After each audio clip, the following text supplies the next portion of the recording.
it's a complex conversation, I know, but we owe it when it's so life threatening. We owe it to ourselves to be in those complex conversations.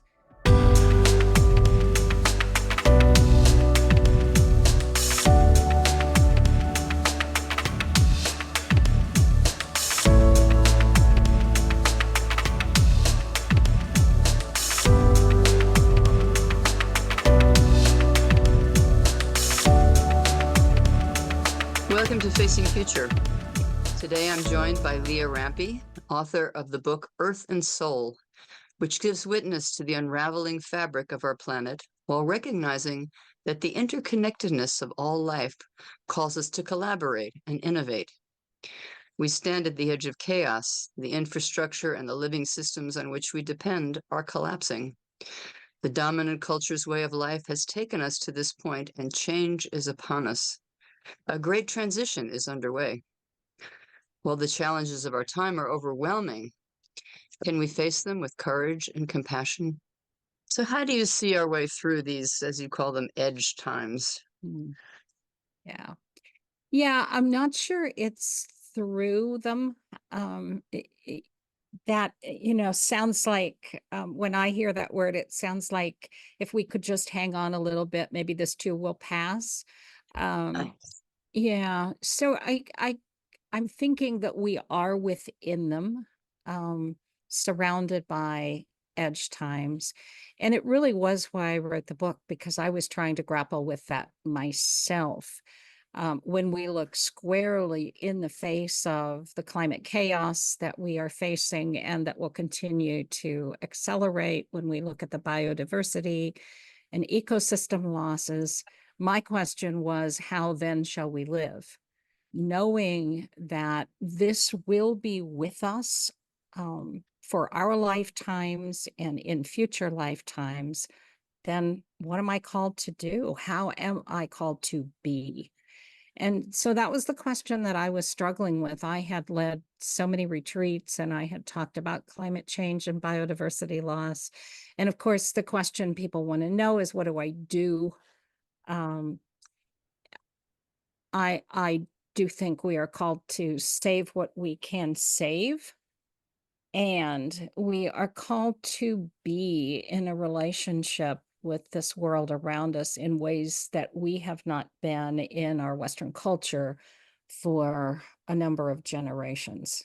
And so I want to be clear that when I speak about our unraveling of our connections, and I do in the book, the unraveling of our connections with the living world, I'm not speaking of the indigenous and earth-based cultures where they have maintained close connections.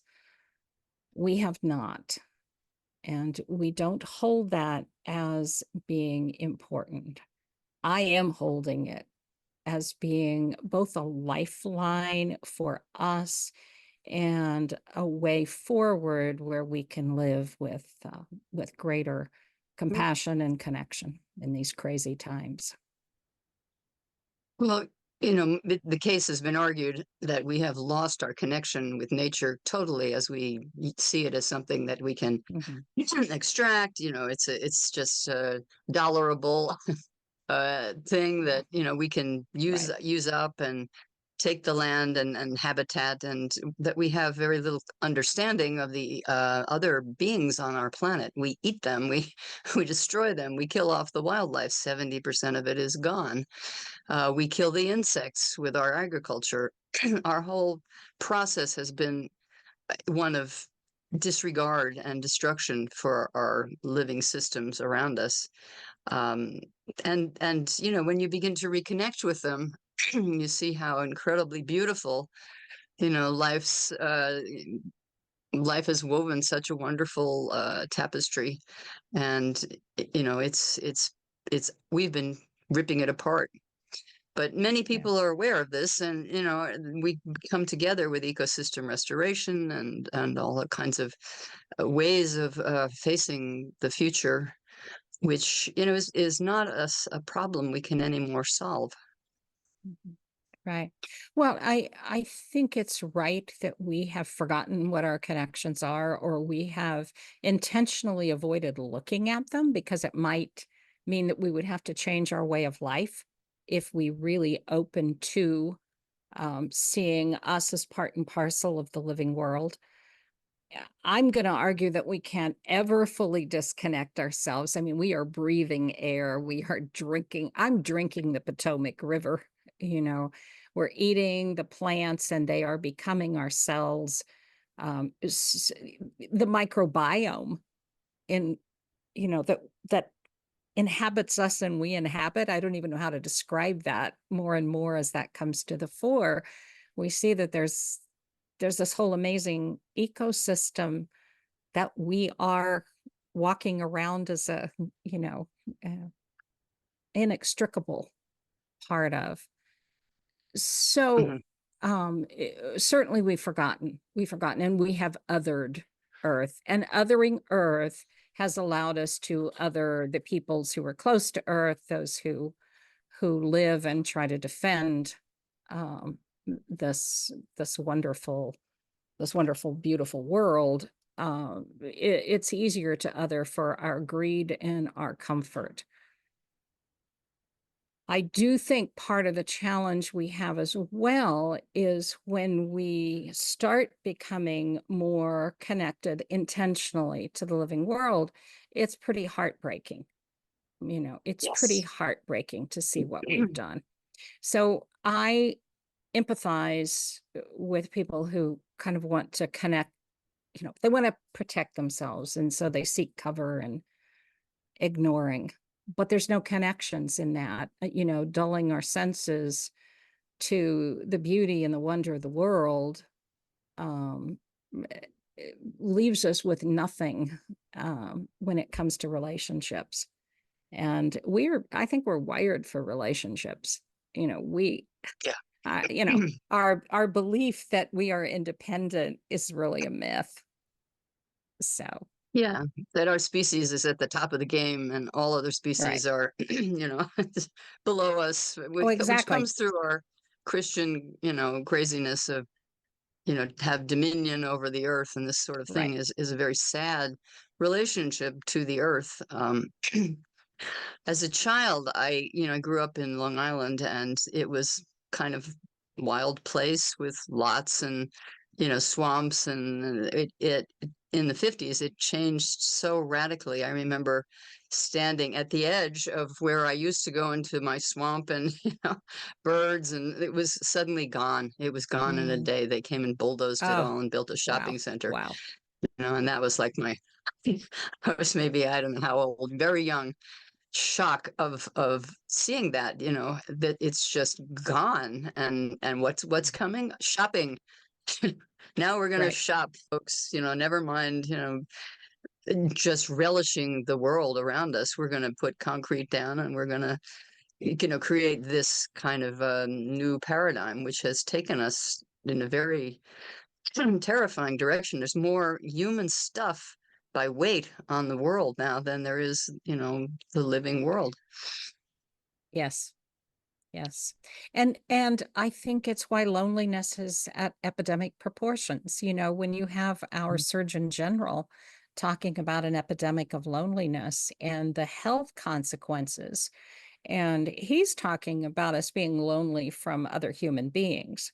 And of course, there is this whole concept that's been raised of species loneliness, that we are lonely for those connections that our ancestors knew that we have either forgotten or shunted to the side. And if you think about what it took to live generations ago, you had to know intimately the ecosystem in which you lived and walked and hunted and gathered and tried to stay alive. And if they hadn't been deeply connected, we wouldn't be here. So those are written somehow into our DNA, those messages of connection. And I believe that that's part of our loneliness is we just don't know how we're connected. We've forgotten that. Well, as soon as human beings started agriculture everywhere, they started destroying the soil. I mean, even the indigenous people, they say, oh, well, they did these burns, but yeah, they took out a lot of what was there before. It wasn't all this benign process. It was also destructive. But agriculture in particular, and now animal agriculture, is catastrophic for the planet as we see the rainforest destroyed, and all of this soy and alfalfa being raised for cattle and chickens so that we can eat billions of animals is something that we could do something about. We could stop doing that right away.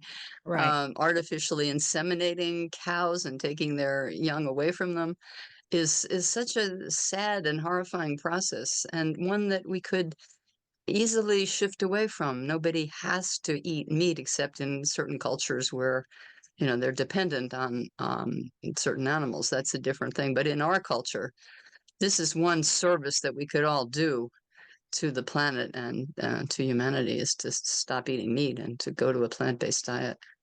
Sure, sure. It's sadly so interwoven into our economic and political systems that it takes a real change of heart to get people to attend to that as an issue.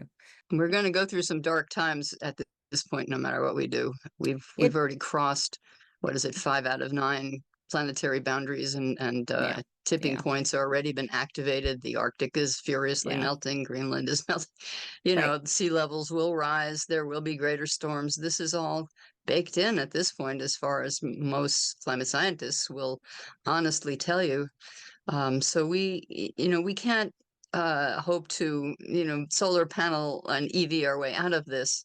It's not, the technological solution is not a solution. It's a band-aid, and, Right. maybe a necessary band-aid over the wound. But the radical change in how human beings will be forced to live, because it's not really going to be a choice. It's going to be foist upon us, or as Greta Yeah, Thunberg says, change is coming whether you like it or not. right. But we can midwife it.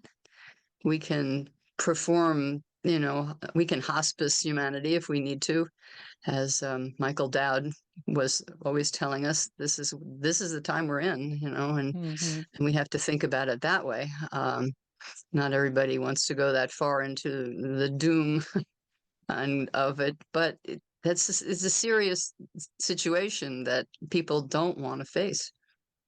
Well, I think that's right. And unless we do what we can right now, we're just extending the future to be more of climate chaos and loss. And I think we all hope against hope that we will not be forced to change by such drastic climate and biodiversity loss that there is no choice. We hope we could come to what we Mm. know. This is not that scientists don't know this. This is not that we are not told. Mm. So it's a changing of hearts and minds. Um, and I think the heart's a And pretty yet big still, part of it. we just lived through Hurricane Helene, and people are Yeah, devastated. yeah, And those are red states. I wonder, I get so frustrated when the news says, oh, this is a 1 in 1,000 year storm or something. It doesn't say, well, this is climate change and this is what's going to happen. And you're not going to be able to rebuild right. in the way you lived before. You're going to have to Yeah. reconsider. But even then, Asheville, North Carolina was supposed to be a very safe place, and so much Hmm. rain fell, like 1/3 the volume of Lake Erie fell on in total, like tons and tons of rain just falling. It's something that there are no safe havens. Well, I was supposed to go to Asheville Tuesday, Mm. this next Tuesday. I was co-leading a retreat at Montreat Conference Center, and then I was going to be speaking at a bookstore in Asheville, and I was supposed to be on a climate conversation on a local Well, news. Yeah. And I did get a text from the guy who was going to be I was going to be in conversation with on the radio. And he said, this is so surreal because this is what he talks about all the time is climate. And here you are facing it. You know, here you are, this devastating. And of course, a lot of people did not make it. So, and a lot of businesses in the arts district and so on will be struggling, and probably a lot of the artists and the poets and the writers who we need desperately in these times are going to be extremely hard hit. Devastating losses to, you know, I was reading one artist talking about having lost everything, you know, all of his artwork was deluged with mud. And yes, then we are better, I think, in the news reporting how climate change contributed to this devastation. I think we're still reporting as if CO2 is the only measure of climate change, and we're forgetting to talk about what we've done to the forests, how we've cleared land, and that contribution. It's a complex conversation, I know, but we owe it when it's so life threatening. We owe it to ourselves to be in those complex conversations and not to skirt the issue. We've got to look at loss full on, and we're not very good at loss and grief and death in our culture. Mm. Yeah, well, you know, when someone close to you dies, I've always found that you become aware of the beauty, strangely enough, of the world and of life, and everything seems almost tinged with a kind of ultra importance and power that when you're deeply in grief, that you didn't feel before because you were going about your life and, you know, not in that deeper state. This dark time will put us in a collective state of grief and sorrow and loss, but it will also bring us in touch with our deeper part of ourselves that we were ignoring. Well, I hope so. That's the soul part in the title of the book, Earth and Soul, is my sense that for me, I needed to really examine, you know, what's the true essence of who I am and what are my gifts in connection with this living world. And I often say that even though it says earth and soul, I really don't think that's two separate journeys. I think, you know, the journey to really say, why am I here now? And what's the contribution I can make? Is really in another way the same conversation if you start looking at and being closer to and listening to the living world around us. It all brings you to the same place. You know, we're connected. We're one. I'm part of this ecosystem. So what's my role here? And I think we have to look fully into the face of that loss. And as you said, it does remind us of what we are grateful for and the real beauty around us. However, I think that word closure somehow crept itself into our vernacular, that we just needed to get some closure so we could move on and return to normal after our loss. I want our loss to change us. You know, I want to be changed by bearing witness to what's being lost around me.